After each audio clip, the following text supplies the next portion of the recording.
Temples of Solitude and the Arrow of Adventure. There is no returning from adventure.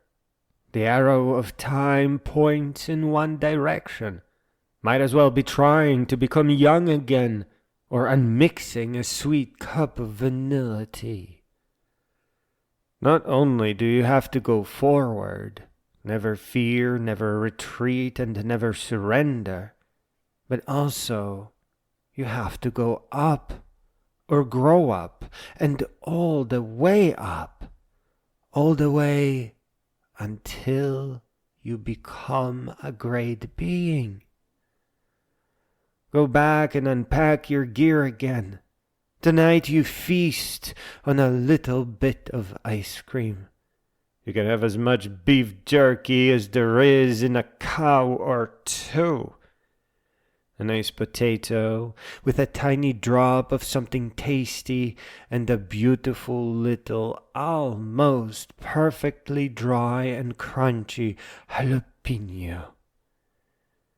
You can't have a meal like this at home, and if you try making it, it will taste the same way your life used to, before you became an adventurer. There is no going back, because where you come from is not a place. It was just a beginning. Your camp is a real place. It is your castle, your home. It is from here that you go to everywhere else. I used to call these places temples of solitude.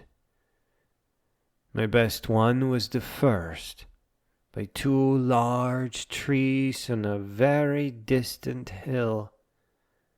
I called the trees rainmakers, der Stofte. My most colorful and public temple was in the 1996 New York, the first bench after the Manhattan Side Support Assembly on Brooklyn Bridge. Solitude is not loneliness.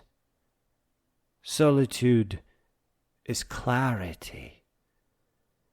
If you want to call yours a temple too, maybe call it a temple of clarity. Are your grades real? When numb cramming is all it takes? Do you think your diploma will be real? Is that what you think an education is?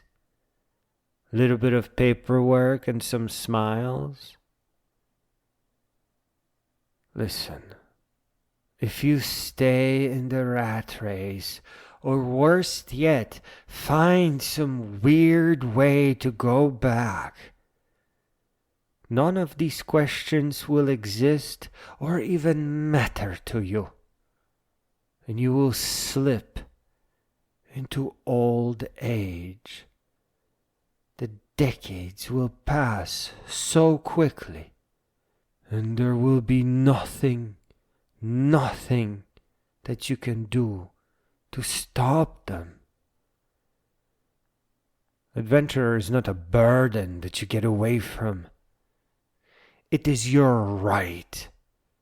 It is the quest, the oldest of traditions.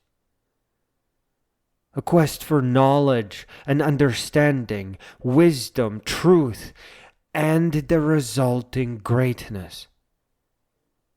The adventure is the road you walk to grow up.